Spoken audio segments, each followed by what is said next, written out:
ತಗೊಳ್ಳೋ ಮಾತಾಡೋ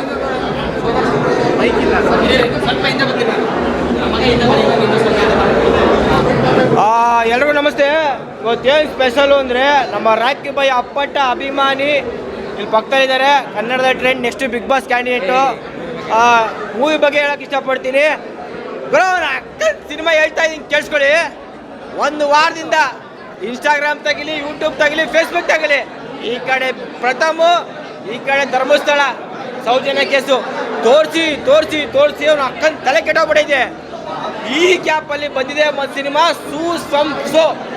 ನೋಡಿದೆ ಸಿನಿಮಾ ಫುಲ್ಲು ಅಕ್ಕನ ಸೈಕು. ಅದಾದ್ಮೇಲೆ ನೆಕ್ಸ್ಟ್ ಬಂದಿದೆ ಯಾವುದು ಕೊತ್ತಲವಾಡಿ. ಮೇನ್ ಎಮ್ಮೆ ಏನು ಗೊತ್ತಾ, ನಮ್ಮ ಕನ್ನಡದ ಸ್ಯಾಂಡಲ್ವುಡ್ಡಿನ ರಾಕಿ ಬಾಯ್ ಅವರ ತಾಯಿಯವರು ನಿರ್ಮಾಣ ಮಾಡ್ತಿದ್ದಾರೆ ಅಂದರೆ ಇದು ನಮ್ಮ ಕನ್ನಡ ಖುಷಿ ವಿಷಯ. ಬೇರೆ ಬೇರೆ ಸಿನಿಮಾ ಹೇಳಿ ಅಮ್ಮ ಹೆಸರು ಹೇಳಿ ಪುಷ್ಪ, ತೆಲುಗು ಪುಷ್ಪ ಅಲ್ಲ, ಕನ್ನಡದ ಪುಷ್ಪ. ಬೇರೆ ಸಿನಿಮಾನ ಹಿಂದಿ ಸಿನಿಮಾ ಯಾರೋ ಇನ್ಸ್ಟಾಗ್ರಾಮಲ್ಲಿ ನೋಡಿದೆ, ಕಣ್ಣೀರಾಕ್ ನೋಡಿದೆ, ಸಾಯೋ ಥರ ಸಿನಿಮಾ ಅಂತಿರಲ್ಲ, ಇದೇ ಸಿನಿಮಾನ ಕನ್ನಡದಲ್ಲಿ ಬಂದು ನೋಡಿ. ಇದೇ ಇನ್ಸ್ಟಾಗ್ರಾಮಲ್ಲಿ ಸೌಜನ್ಯ ಕೇಸು 6ನೇ ತೀರ್ಮಾನ ಗುಂಡಿ ತೋಡ್ರು, 7ನೇ ಗುಂಡಿ ತೋಡ್ರು, 8ನೇ ಗುಂಡಿ ತೋಡಿದ್ರು ಅಲ್ಲ. ಪ್ರಥಮ ಅವರು ಅಲ್ಲಿ ಕಂಪ್ಲೇಂಟ್ ಕೊಟ್ರು, ಇಲ್ಲಿ ಕಂಪ್ಲೇಂಟ್ ಕೊಟ್ರು ಅಲ್ಲ. ಕನ್ನಡದ ಸಿನಿಮಾ ರಿಲೀಸ್ ಆಗಿದೆ, ಕಂಟೆಂಟ್ ಚೆನ್ನಾಗಿದೆ, ಯಾವ ರೀತಿಯ ಪ್ರಮೋಷನ್ ಬೇಕಾಗಿಲ್ಲ. ಮೇನ್ಲಿ ಈ ಸಿನಿಮಾಗೆ ಬ್ಯಾಕ್ ಗ್ರೌಂಡ್ ಇರೋದು ಯಾರು ಹೇಳಿ? ಬ್ಯಾಕ್ ಸಪೋರ್ಟು ಕನ್ನಡದ ರಾಕಿ ಬಾಯ್. ಆಯ್ತಾ? ಕನ್ನಡದ ರಾಕಿ ಬಾಯ್ ಇಡೀ ಕನ್ನಡ ಚಿತ್ರರಂಗ ತಿರುಗಿ ನೋಡ್ದಂಗೆ ಮಾಡಿದ್ದು ಯಾರು? One and only Rocky Bhai. ಅವರು ಮೊಗ್ಗಿನ ಮನಸ್ಸಿಂದ ಹಿಡಿದು ಟಿಲ್ KGF ಟಾಕ್ಸಿಕ್ ವರ್ಗೂ ಕನ್ನಡ ಇಂಡಸ್ಟ್ರಿ ಅಲ್ಲಾಡ್ಸಿದ್ದು one and only Rocky Bhai. ಅವರ ತಾಯಿ ಸಿನಿಮಾ ಮಾಡಿದಾರೆ, ನಮ್ಮ ಕನ್ನಡದ ಹೆಮ್ಮೆ. ಮೇಲ್ ಕಾಲ ಎತ್ಕೊಂಡು ಹೇಳ್ತೀನಿ, ನಾನು ಒಬ್ಬ ಒಕ್ಕಲಿಗಾಗಿ, ಒಬ್ಬ ಗೌಡಾಗಿ ಹೇಳ್ತಾ ಇದ್ದೀನಿ, ನಮ್ಮ ಕನ್ನಡ ಸಿನಿಮಾ ನೆಕ್ಸ್ಟ್ ಲೆವೆಲ್ಗೆ ಹೋಗುತ್ತೆ. ಆಯ್ತಾ? ನೀವು ಮೀಡಿಯಾದವ್ರು ಆಗಲಿ, ಇನ್ಸ್ಟಾಗ್ರಾಮ್ ಆಗಲಿ, ಈ ಸೌಜನ್ಯ ಕೇಸು ಒಂದು ಹೆಣ್ಮಗು ನಂಗೆ ಗೊತ್ತು, ನಮ್ಮ ಭಾರತದಲ್ಲಿ ನ್ಯಾಯ ಅಂತೂ ಸಿಗಲ್ಲ. ಈ ಥರ ಪ್ರತಿಯೊಂದು ದೇಶದಲ್ಲೂ ಆಗ್ತಾಯಿದೆ ರೇಪ್ಗಳು, ಯಾರು ನ್ಯಾಯ ಸಿಗಲ್ಲ. ಧರ್ಮಸ್ಥಳ ಕೇಸ್ ಕೂಡ ಒಂದು ಕಡೆ ಹೋಗುತ್ತೆ. ಪ್ರಥಮರು ಕೂಡ ಒಂದಿನ ಆಗ್ಬಿಟ್ಟು ನಮ್ಮ ಶೂಟಿಂಗ್ ಇದೆ ಅಂತ ಬ್ಯುಸಿ ಆಗ್ತಾರೆ. ನೀವೇನೋ ಮಾಡ್ಕೊಳ್ಳಿ. ಈ ಸಿನಿಮಾ ರಿಲೀಸ್ ಆಗಿದೆ, ಜಾಸ್ತಿ ಜೋಶ್ ಆಗ್ಬಿಟ್ಟು ನಿಮಗೆ ಬಿಲ್ಡಪ್ ಕೊಡೋದು ಬೇಡ. ಸಿನಿಮಾ ಚೆನ್ನಾಗಿದೆ, ಬಂದು ನೋಡಿ. ಆಗಸ್ಟ್ 1ನೇ ತಾರೀಕು ರಿಲೀಸ್ ಆಗಿದೆ. ಇದಕ್ಕಿಂತ ಮುಂಚೆ ಸೂಸಂಸೋ ಏನು ಗೆಲ್ಸಿದ್ರು ಆ ಸಿನಿಮಾ ಹಂಗೆ ಗೆಲ್ಸಿ. ಯಾಕಂದ್ರೆ ನಮ್ಮ ಕನ್ನಡದವರು ಒಂದು ಕನ್ನಡ ಸಿನಿಮಾ ಅಂತ ನೋಡಿ ಅಂತ ಹೇಳ್ತಾ ಎರಡು ಮಾತು ಮುಗಿಸ್ತೀನಿ. ಚೆನ್ನಾಗಿದೆ ಮೂವಿ, ನೋಡ್ಬೋದು. ನಮ್ಮೂರು ಚೆನ್ನಾಗಿ ಮಾಡಿದ್ದಾರೆ, ಮೂವಿ ಚೆನ್ನಾಗಿದೆ, ಹೀರೋ ಆ್ಯಕ್ಟಿಂಗ್ ಚೆನ್ನಾಗಿ ಮಾಡಿದ್ದಾರೆ. ನಮ್ಮೂರವರು ಹೀರೋ, ನಮ್ಮ ಕೊತ್ತಲವಾಡಿ ಚೆನ್ನಾಗಿ ಮಾಡಿದ್ದಾರೆ. ಕೊತ್ತಲವಾಡಿ ಸಿನಿಮಾ ಸೂಪರ್ ಆಗಿದೆ, ಆ್ಯಕ್ಟಿಂಗ್ ಚೆನ್ನಾಗಿ ಮಾಡಿದ್ದಾರೆ, ಹೀರೋಯಿನು ಚೆನ್ನಾಗಿ ಆ್ಯಕ್ಟಿಂಗ್ ಮಾಡಿದ್ದಾರೆ. ಹೌದು, ನಿಜ, ಎಲ್ಲ ಚೆನ್ನಾಗಿದೆ movie. Thank you. Hero acting ಇಷ್ಟ ಆಯಿತು, ಚೆನ್ನಾಗಿ ಮಾಡಿದ್ದಾರೆ ಮೂವಿ. ಸೂಪ್ರಂಸೋ ಫಿಲಮ್ ಟೈಟಲ್ ಏನಂದ್ರೆ ಗೊತ್ತಾ? UP ಥರ, UP ಉಪೇಂದ್ರ ನೋಡಿದ್ದೀರಾ? ಉಪೇಂದ್ರ ಟೈಟಲ್ಲು ಅವ್ರಿಕ್ಕಿರೋದು. ಹಾಂ, ಗೊತ್ತಲ್ಲ, ಓಡಿ ಮಸ್ತಾಗೈತೆ. ಯಶೋರಮ್ಮ ನಮ್ಮೂರಣ್ಣ, ನಮ್ಮ ತಾಯಿ ಊರವರು. ನಮ್ಮಮ್ಮ ಬೇರೆ ಅಲ್ಲ, ಅವರಮ್ಮ ಬೇರೆ ಅಲ್ಲ, ನಮ್ಮಮ್ಮನವರು. ಸೂಪರು, ಬ್ಲ್ಯಾಕ್ ಬಸ್ಟರು ಬೆಳೆಸ್ತಾ ಇದ್ದಾರಲ್ಲ, ಅದು ಇಂಪಾರ್ಟೆಂಟು. ಇವಾಗ ಯಶೋರು ಏನು ಮಾಡಿದ್ದಾರೆ ಅಂದರೆ, ಇವಾಗ KGF ಮುಗಿದ್ಮೇಲೆ ಅವರೆಲ್ಲ ತಮಿಳು ತೆಲುಗಿಗೆಲ್ಲ ಹೋಗ್ಬಿಟ್ಟಾರೆ.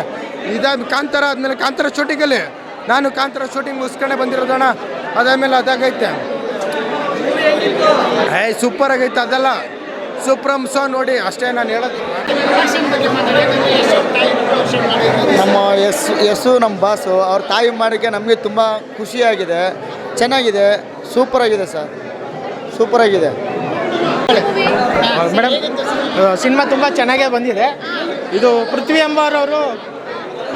ಎಂಬರವರು ಮೊದಲನೇ ಸಾರಿ ಈ ಥರ ಒಂದು ವಿಲೇಜ್ ಬ್ಯಾಕ್ ಟ್ರಪ್ಪಲ್ಲಿ ಬಂದಿದ್ದಾರೆ. ಅವ್ರನ್ನ ನಾವು ನೋಡಿದ್ದು ಲವರ್ ಬಾಯಾಗೆ ನೋಡಿದ್ವಿ. ಇದರಲ್ಲಿ ಸ್ವಲ್ಪ ರಾ ಆಗಿ ಸ್ವಲ್ಪ ವಿಲೇಜ್ ಬ್ಯಾಕ್ ಟ್ರಪ್ಪಲ್ಲಿ ಕತೆ ಬಂದಿದೆ, ತುಂಬ ಚೆನ್ನಾಗಿ ಬಂದಿದೆ. ಮೈನಾಗಿ ಸಿನಿಮಾ ಬರೋದಕ್ಕೆ ಕಾರಣ ಯಶ್ ಅವ್ರ ತಾಯಿ ಪುಷ್ಪ ಅವರು ಮೊದಲನೇದಾಗಿ ಈ ಸಿನಿಮಾನ ಪ್ರೊಡ್ಯೂಸ್ ಮಾಡಿದ್ದಾರೆ. ಅವ್ರ ಸ್ವಂತ ಮಗ ಹೀರೋನೇ ಇದ್ರೂ ಈ ಥರ ಹೊಸ ಪ್ರತಿಭೆಗಳು ಪ್ರೋತ್ಸಾಹ ಕೊಡ್ಬೇಕಂದ್ಬಿಟ್ಟು ಪ್ರೋತ್ಸಾಹ ಮಾಡಿದರೆ ಅದಕ್ಕೆ ಒಳ್ಳೇದಾಗಲಿ. ಎಲ್ಲರೂ ಬಂದು ಸಿನಿಮಾ ನೋಡಿ. ಒಂದು ಸಿಂಪಲ್ ಕಾನ್ಸೆಪ್ಟೇ, ಯಾರೇ ಆದರೂ ನಮ್ಮ ಬುದ್ಧಿ ನಮ್ಮ ಕೈಯಲ್ಲಿ ಇರಬೇಕು. ಜೊತೆಲಿದ್ದವರೇ ಯಾವಾಗ ಬೆನ್ನಿಗೆ ಚೂರಿ ಆಗ್ತಾರೋ ಗೊತ್ತಿಲ್ಲ, ಕಟ್ಟಪ್ಪ ಥರನೇ ಅನ್ಕೋಬೋದು. ನಮ್ಮ ಬುದ್ಧಿ ನಮ್ಮ ಕೈಲಿದ್ದರೆ ನಮ್ಮ ಜೀವನ ಆರಾಮಾಗಿ ಸಿಂಪಲಾಗಿ ನಡ್ಕೊಂಡು ಹೋಗುತ್ತೆ. ಯಾರನ್ನೂ ನಂಬೇಡಿ, ನಿಮ್ಮ ಮೈಂಡ್ಗೆ ಏನು ಬರುತ್ತೆ ಅದು ನಡ್ಕೊಂಡು ಹೋಗಿ ಅನ್ನೋದೇ film concept. Okay, thank you. ಜೀವನದಲ್ಲಿ ಬೆಳಿಬೇಕಂದ್ರೆ ಇರ್ಬೇಕು ಖುಷು. ಈ ಸಿನಿಮಾ ಹಿಂದೆ ನಿಂತವ್ರೆ ನಮ್ಮ ಯಶು. ಅವರ ಮುಂದಿನ cinema ಟ್ಯಾಕ್ಸಿಕ್ಕು, undone selection number 1 classic. Kannada ಇಂಡಸ್ಟ್ರಿಗೆ ಹೊಸ ಪ್ರೊಡ್ಯೂಸರ್ ಬಂದಿದ್ದಾರೆ ಪುಷ್ಪಮ್ಮ. ಅವಮ್ಮ ಎಲ್ಲೂ ತಗ್ಗದೇ ಇಲ್ಲಮ್ಮ. ಇನ್ನು ಈ ಸಿನಿಮಾ ಪಬ್ಲಿಸಿಟಿಯಲ್ಲಿ ಶರಣ್ ಸರು, ಅವರು ನಟನೆಯಲ್ಲಿ 2 in 1 ಸ್ಟಾರು. ಪುಷ್ಪಮ್ಮ ಮನಸ್ಸು ಮಾಡಿದ್ರೆ ರಾಕಿಂಗ್ ಸ್ಟಾರ್ ಇಟ್ಕೊಂಡು ಕನ್ನಡ ಇಂಡಸ್ಟ್ರಿಗೆ ಒಂದು ಶಾಕಿಂಗ್ ಮೂವಿ ಮಾಡ್ಬೋದಾಗಿತ್ತು. ಅದೇ ಹೊಸಬರನ್ನ ಬೆಳೆಸ್ಬೇಕನ್ನ ಅವ್ರು ತಾಟಿದೆಲ್ಲ ಎಕ್ಸ್ಟ್ರಾಡಿನರಿ. ಇಂಥ ಒಂದು ಕೆಲಸ ಮಾಡಿದ್ರೆ ಕನ್ನಡ ಇಂಡಸ್ಟ್ರಿಗೆ D boss, DS boss, Rachita Ram ಅಂತ ಆಕ್ಟರ್ಸು ಇನ್ನೊಂದು 10 ಜನ ಬರ್ತಾರೆ. ಕನ್ನಡ ಇಂಡಸ್ಟ್ರಿ ಶೇಕ್ ಆಗುತ್ತೆ. ಇನ್ನು ಕೊತ್ತಲವಾಡಿ ಅಂದರೆ ಎಲ್ಲರೂ ಕನ್ಫ್ಯೂಸ್ ಆಗುತ್ತೆ ಏನಪ್ಪ ಅಂತೇಳಿ. ಕೊತ್ತಲವಾಡಿ ಅಂದರೆ ಮೈಸೂರಿನ ಕಡೆ ಒಂದು ಹಳ್ಳಿ. ಆ ಒಂದು ಹಳ್ಳಿನಲ್ಲಿ ಜನ ಯಾವ ರೀತಿ ಇರ್ತಾರೆ, ಯಾವ ರೀತಿ ಬದುಕ್ತಾರೆ, ಅವರ ಸಮಸ್ಯೆಗಳೇನು, ಅವರ ಕಷ್ಟಗಳೇನು, ಅವರ ಕಷ್ಟಗಳಿಗೆ ಯಾರೋ ಒಬ್ಬರ ಹತ್ರ ಒಂದಷ್ಟು ಕಾಸು ತೊಗೊಂಡ್ರೆ ಆ ಬಡ್ಡಿ ಅನ್ನೋ ವಿಚಾರದಲ್ಲಿ ಯಾವ ರೀತಿ ಹಳ್ಳಿ ಜನರಿಗೆ ಹಿಂಸೆ ಕೊಡ್ತಾರೆ. ಸೊ ಅಂಥ ಒಂದು ಸಮಯದಲ್ಲಿ ಯಾರೋ ಒಬ್ಬ ನಾಯಕ ಬಂದು ಅವ್ರನ್ನ ಆ ಕಷ್ಟ ಬಡ್ಡಿ ತೀರಿಸೋದಕ್ಕೆ ತಗೊಂಡು ಯಾವುದೋ ಒಂದು ಮರಳು ಮಾಫಿಯಾಗಿ ಬಿಡ್ತಾನೆ.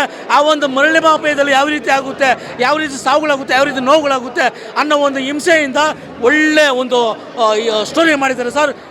ಯಾರು ನಮ್ಮ ಇವರು ಶ್ರೀರಾಜ್ ಅವರು ಕಥೆನ ಚೆನ್ನಾಗಿ ಹೇಳ್ಕೊಂಡೋಗಿದ್ದಾರೆ. ಪೃಥ್ವಿ ಅಮ್ಮರವರು ಇದಕ್ಕೂ ಮುಂಚೆ ಒಂದು ಸಿನಿಮಾ ಮಾಡಿದ್ದಾರೆ.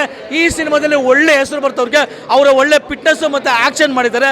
ಇನ್ನು ಕಾವ್ಯ ಶೈವ ಅವರು ಲಂಗಾದವಣೆ ಹಾಕ್ಕೊಂಡು ಲಕ್ಷಣವಾಗಿ ಮಾಡಿದ್ದಾರೆ, ಸೂಪರ್ ಆ್ಯಕ್ಷನ್. ಇನ್ನು ಗೋಪಾಲ್ ದೇಶಪಾಂಡೆ ಮಾತ್ರ ದೇವರನಿಗೂ ವಿಲನ್ ಖರಾಬಾಗಿ ಮಾಡಿದ್ದಾರೆ. ಅವ್ರಿಗೆ ಒಳ್ಳೆ ಫ್ಯೂಚರ್ ಇದೆ, ಯಾಕಂದರೆ ಈ ಒಂದು ಸ್ಟೋರಿ ತಕ್ಕಂಗೆ ಅವ್ರು ಪಾತ್ರ ಮಾಡಿದ್ದಾರೆ. ಇನ್ನು ರಾಜೇಶ್ ನಟರಾಜ್ ಅವರು ಕೂಡ ಪೊಲೀಸ್ ಪಾತ್ರದಲ್ಲಿ ಒಳ್ಳೆ ಅಭಿನಯ ಮಾಡಿದ್ದಾರೆ ಸರ್. ಕೊತ್ತಲವಾಡಿ ಫಿಲಿಮ ಒಳ್ಳೆ ಸಿನಿಮಾ, ಜನ ಎಲ್ಲ ಬಂದು ನೋಡ್ಬೋದು, ಚೆನ್ನಾಗಿದೆ. ದಯವಿಟ್ಟು ಬಂದು ಸಿನಿಮಾ ನೋಡಿ. ಜೈ. SS ಟಿವಿ ಸಿನಿಮಾ ಜಗತ್ತಿನ ಕ್ಷಣ ಕ್ಷಣದ ಸುದ್ದಿಯೊಂದಿಗೆ.